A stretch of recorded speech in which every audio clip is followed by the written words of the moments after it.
It is a fantabulous day to just show up. Hi everyone, Yvonne Heath here, nurse turned author, speaker, and changemaker, and your host. Welcome to Navigating Grief with Heart and Humor, where we talk about, plan, and prepare for grief, transitions, and end of life, and all the messiness in between, long before it arrives, and diffuse the fear. That is our hope, and that is what we wish to do. We want to live more proactively. Most of us have been in the deep trenches of grief. We're ill prepared for the transitions, for the change in life, and we realized that we suffered excessively, and we want to do it differently from here on in. We want to be the very best versions of ourselves, and we want to be the very best examples to others that we can be. And by creating coping skills and strategies and a foundation where we are proactive and accepting that life is unpredictable and we prepare for anything. We do plan, we do prepare, and we know that whatever we plan, there will be glitches. Of course, there will be glitches. I see people, crossing their fingers. I hope nothing goes wrong. And I think, oh dear. Really, I'm always pleasantly surprised when there isn't a glitch. It's like, wow, that's rare. And I'm okay with that. We don't always have to like the reality. We don't have to love that grief is a part of living and loving. But if we can accept it and learn how to find joy in our lives, again, no matter what, we can alleviate excessive suffering and live our lives as fully as possible. So let's get started. And as always, I want to take a moment to just land here. There's a lot of noise, a lot of distractions. We all have there's many moving pieces in our puzzles. And I would love to spend this time very, very present with you. And I'm going to start with taking 2 slow, deep breaths, and I'm inhaling through my nose, exhaling through my mouth. It helps me to just calm my nervous system and ground me. So I invite you to join me or do whatever you need to do to land here and quiet the noise.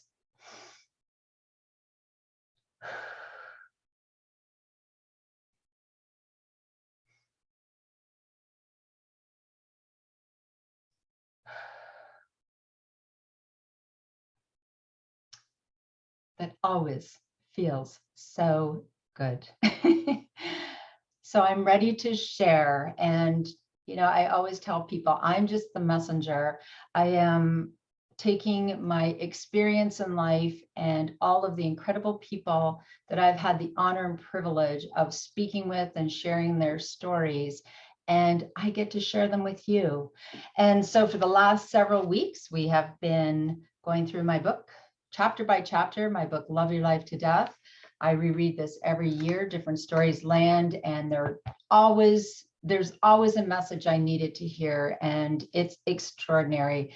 And we're in the last few chapters, and this, as many of the chapters are truly about living life to the fullest and really just digging in deep, finding our triggers, what grief have we buried, how can we live fully now, repairing our internal damage, and just, it's about everything in living well, grieving well, and dying well.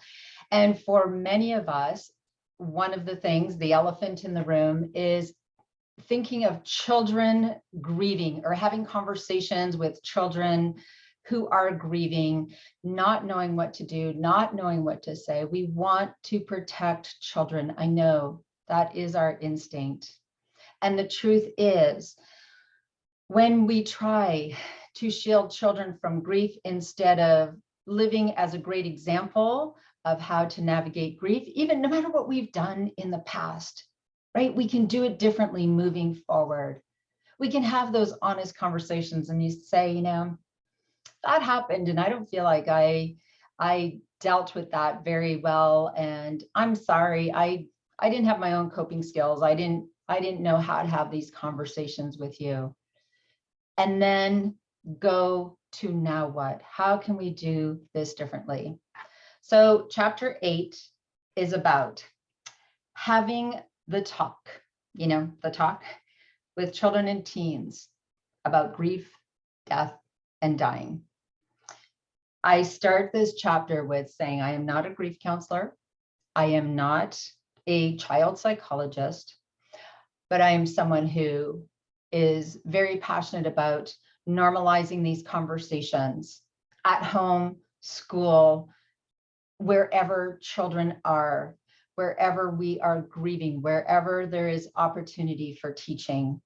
And as a mom, I know that I often didn't have empowering conversations. I did want to shield my children. And that changed for me when our older son, Tyler, was 16, and he spiraled down a very dangerous road of drugs and addiction. And here we were, I had been a single mom, and now we had this stable home and little brother, little sister, and a dad who's a paramedic. And we just had this wonderful home and still do. And yet this happened. This happens in any family. And I know that Tyler had been grieving many different things in his life. And at that time, he felt that his snowboarding dreams were shattered. He just wrecked his knee, and he was, as we all do, he was escaping. He was covering up his emotions. He didn't know how to deal with it. And I didn't know how to help him before and at that time until I sought help. And that was a great catalyst for something positive. So can I please in this moment reassure you, if you are going through something very challenging with children, with your child, with someone else's child, know that something positive can come from that. And in that dark time, it is very challenging to believe that something good can come from this. What came from that experience was the fact that I did not believe that I would survive a tragic ending, and I needed to do something differently. And that was the start. That was the biggest catalyst for Love Your Life to Death. And I've had thousands of conversations with extraordinary people. And I haven't started caring less. I've just started accepting more. I know that I cannot control anyone. I can only do the best I can do with myself. I can just show up for others. And I know that everyone has their journey. Easier said than done? Oh yeah, absolutely. So let me just share a few highlights. I shared that I am not a grief counselor, but I am passionate about creating social change. I am a nurse who's been involved with grief, death, dying for many years, and I spent a great deal of time learning from those who've been in the deep trenches of grief and found joy on the other side. I am a mom who has had the brave conversation with her children over and over again. I seek out teachable moments at every opportunity. I continue to have these brave conversations whenever possible, as I realize the talk about important things in life is never a one-time thing, but involves ongoing learning for everyone. Remember somebody saying to me, didn't you learn about grief in school, in nursing school? Yes, 30 plus years before. And, as my life changes, different things land. When you become a parent or whatever changes you have, everything is different. Learning how to navigate grief, transitions, end of life is an ongoing process. Please never feel like, why don't I have this down pat yet? Because it requires ongoing learning and falling and doing it better next time and feeling like you made a mistake and saying you're sorry. It is ongoing. So let's allow our humanness along the way. I like this part. I give my children a safe place to ask any questions without judgment. I encourage dialogue and I hear them. I teach my children, and I've also learned to listen carefully. They're so wise, honest, and have innate integrity. They teach me just as much as I teach them, if not more. Well, at least I aspire to do all of this. Sometimes I just lose it and feel like the worst parent in the world, but I keep trying. Can anyone relate to that? Oh my goodness. There's been so many times I just think, oh, I'm going to handle this situation so well. And then I'm in it and I think, oh my gosh, I handled that so poorly. Like I just bombed that. And then I laugh at myself and I say, I'm sorry. I'm sorry, I did not handle that very well. I choose to have the talk with myself in preparation for having it with my children. And I'm so thankful that I've done that and continue to do it. I felt so much more prepared when it was time to guide them through experiencing grief, life, and death. I believe our most powerful teachings are by our own example. I still hear over and over, oh my gosh, I don't know what to do. I don't know what to say. I recently spoke to a teacher who had a student who died, a young student, and all the teachers were just terrified to have conversations. They weren't allowed to have these. They weren't allowed to engage the children. What we are creating in that, when we talk about mental health issues, I believe with all my heart and soul, unresolved grief, being ill prepared for grief, not being able to express our grief will cause or compound mental health issues. It is time for us to make that connection and have honest conversations and allow our humanness. I don't know what to say. I'm grieving too. We don't need to be strong for children. We can grieve with them. This is what's helped me. I've created these rituals. I did something, random acts of kindness or doing something good. I did this in memory of this person. Let's all be the evidence that someone's life made a difference. You see, if we, again, that proactive, those conversations, coping skills, whenever someone dies that I care about, or it is someone that I care about, they've had a death in their family, their close circle, I take slow, deep breaths. I allow my tears. I light a candle. I write down the name of the person who died and the person or people who are grieving. I go for a nice long walk in nature. I allow my anger, sadness, frustration, whatever it may be. The first thing, and in all that, I reach out immediately to that person. Say, I'm so sad that this happened. My heart is aching for you. My heart is aching for you. And I am sending much love to all of those who are grieving. And I name them Sue, Joe, Harry, whatever their name may be. I have my rituals, and then I'm going to do something kind for those who are grieving, whatever it may be. Hug, text, email, call, sit silently and listen. I will put reminders in my phone to stay connected. So you see, all of those things, when we prepare ourselves first and we have rituals to navigate through grief, loss, death, we can then teach our children. They are watching us. We are their example, their guidance. We cannot shield children from grief. That is like saying, oh, there'll never be night, because I always want you to be in the light. There is grief, there is joy, there will be anger, there will be sadness. Let's allow all emotions, create a safe space to allow all emotions. We don't have to be afraid of someone's anger. Give them something that will help them to get rid of those feelings, get those feelings out, express it, convert their grief to mourning, create safe spaces, allow them to move, to talk, to paint, to do something. There is no right or wrong way to grieve. unless we are hurting ourselves or someone else. The greatest thing you can do for children is develop your own skills throughout life. So let's see what else I have here. As I've discussed, I went on a mission to discover my own beliefs about life, death, the afterlife, and to find my post.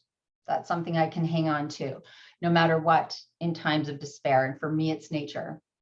And I've encouraged children, find your post. What can you turn to that can be there for you, no matter what, no matter when, and help them to discover their own beliefs and their own posts. I talk about the fact that everything that lives dies, and change is the only constant. I said here that the price of loving is grieving, but love is worth it. And what I mean by that is not only will people die that we love or that they may have to grieve our death, when you have the courage and the vulnerability to keep your heart open, when you love others, when they are hurting, you will feel grief, right? You will feel grief. And keep in mind when you do, that's okay. Just remember that you can't help those who are poor by being poor.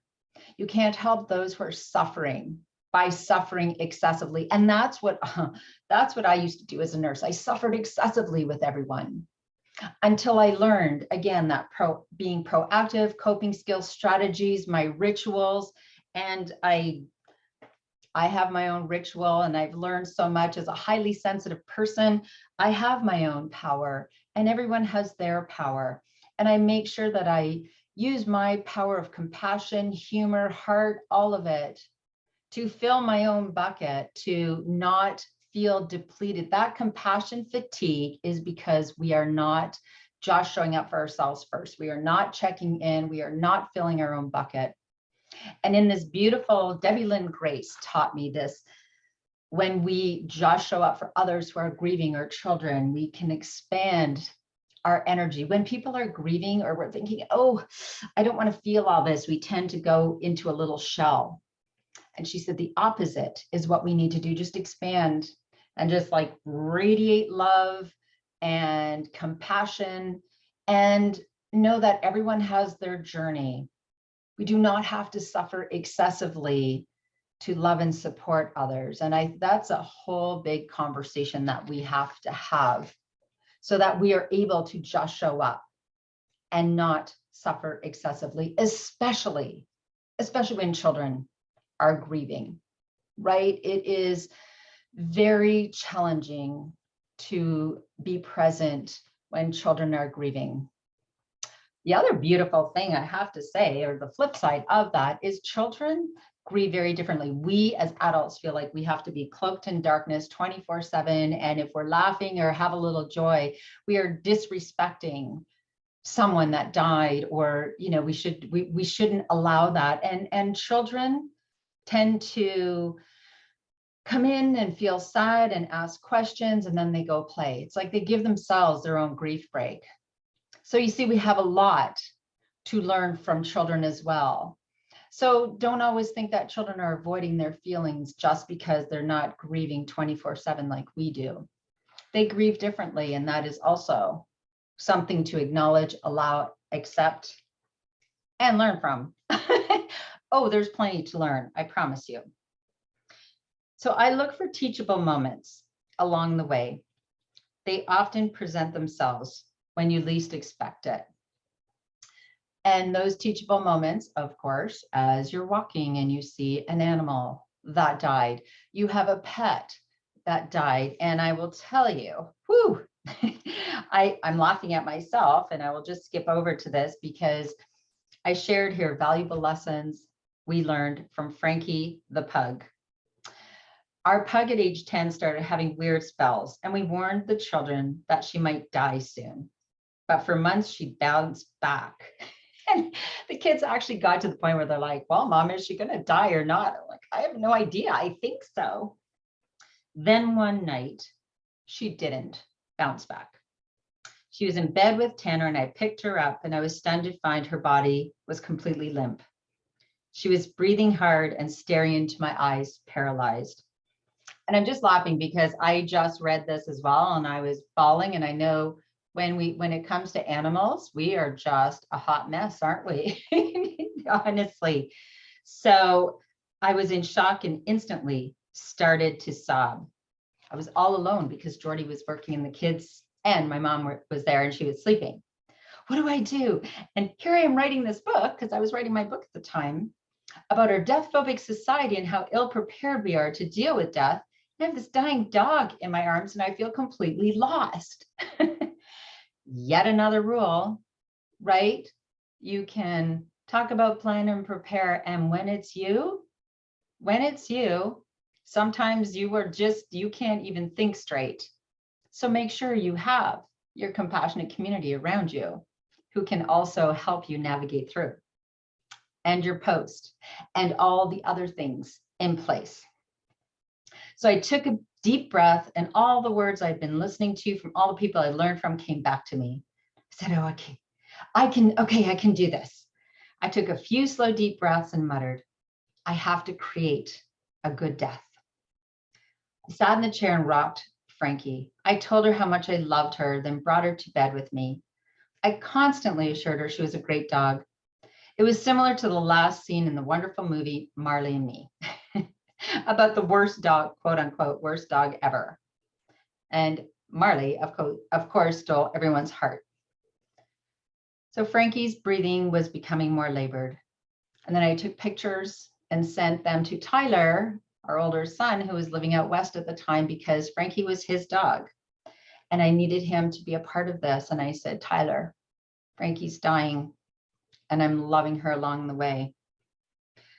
Oh my goodness. It still chokes me up. I remembered my friend Leela, my insightful Buddhist friend, and told Frankie that when she left this old, tired, broken body, her spirit would be free. I just kept telling her she was going to be okay and that we would miss her and we would be okay too. I listened to her breathing and it became shallower, like Homer's from the first chapter.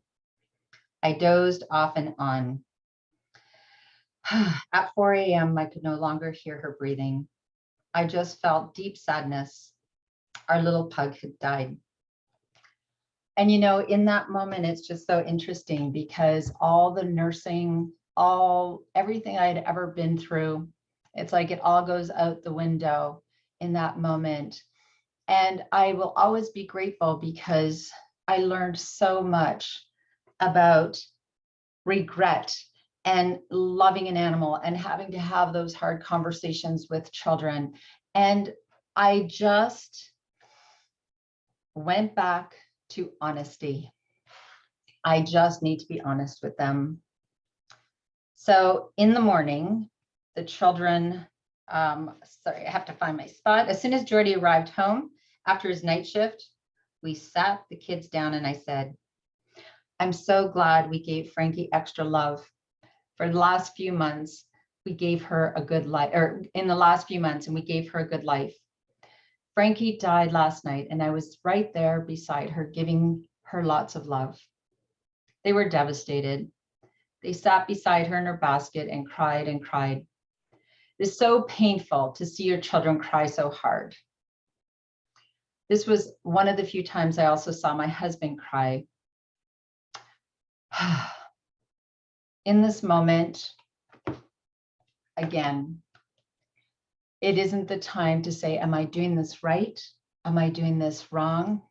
I just sat in my honesty and cried, and I allowed my children to cry, to express their own grief. And we had 2 other pets, and they were like the 3 amigos. And I sat with them and we left Frankie there in her basket. And this is always something to remember, that when someone we love dies, when an animal dies, there is no emergency. They died and we can just sit. We can just sit with them. We can just sit as long as we need to. And so we did. And at that time, I realized that my son Tanner, very much like me, he just cried and cried and cried unapologetically. And he was just, wears his heart on his sleeve. And Jaden, our wonderful, insightful daughter, also had tears. And yet I could see her discomfort with her tears. And some of her actions, you could stop and say, oh my goodness, why are you doing that? Because she kind of shook Frankie's basket and tried to tip it over. And then she tugged at Frankie's leg and said, why is it all stiff? At first, I was reacting, thinking, Jaden, stop that. And I didn't say it. And I'm glad, because she was so uncomfortable with her own feelings and angst. So I just allowed her and hugged her. And we brought Frankie to the vet to be buried, because we couldn't bury her in our backyard like we were going to, because it was winter. And we just handed her over, and the four of us just cried and cried and cried. And when the pain of that was less raw, we had those conversations. We had the conversations about how people grieve so differently, where Tanner can just cry, and Jaden, I see you felt uncomfortable with those emotions, and anger is a part of grief. And we had that conversation, and I said, it's okay, as long as you're not hurting yourself or someone else. We don't know how grief is going to affect us. And as time moved on, at first, everyone just cried and cried and cried, and we had this basket that the laundry basket where Frankie lived with her pillow and blanket, and we had it there in our house for a long time. And I still have the laundry basket that says Frankie. This is years and years ago, and I still smile when I see it. And I reflect back, and again, I'm just so delighted that we could learn to allow each other's grief. And I'm just going to find my page here. And I say, what Frankie's death has taught us: it is easy to be in denial if you don't want something to happen. Regret can be very painful. People grieve differently, and that's okay. It is important to let go of little things that bother you so that you can just enjoy the good stuff. You will move through your grief and be able to enjoy memories with less pain eventually. Eventually. It's so funny. When I was finishing this chapter, and I said to Tyler, who again lived out west, I said, Ty, do you want to say anything? I shared a picture of Frankie here. I don't know if you could see, there she is in her laundry basket. And I said to Tyler, is there anything you'd like to share? And he said, you don't realize you'll miss something till it's gone. Frankie, you weren't the cutest dog, LOL, but you were still my dog, and I'll miss you. Rest in peace. Kiss, hug. So you see, we learned so much from these conversations.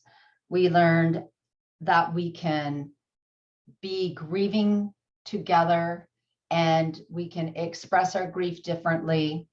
And right after Frankie died, we cried and cried and cried, and then a few weeks would go by, and we might tell a funny Frankie story and then cry a little less. And as time went on, we told more Frankie stories and cried less. And I just said to the kids, you see, your heart, it felt so broken at that time. Your heart heals. It is just, you can love and love and love again. And now you have a little Frankie scar on your heart. This is such an important conversation, having the talk with children and teens about grief, death, and dying. So we're going to continue this in our next episode, because there's just too much to talk about to rush this. And again, it is ongoing learning. And even as I speak these words, I'm learning along the way. So thank you, my beautiful friends, for having the courage and vulnerability to have this time with me, you know that you can reach out anytime. Go to my website, loveyourlifetodeath.com. There are so many resources, including my book, my program, Get Ready for Grief, and of course, the I Just Showed Up movement bracelets, and so much more. So I look forward to continuing this conversation in the next episode. And in the meantime, my call to action, if you want to be empowered and resilient, if you want to be able to just show up for yourself and others and have the talk, plan your life, plan your death, and then just love your life to death. And always bring your own tambourine to the party. Thanks so much. We'll see you in the next episode. Have an amazing week. Bye for now.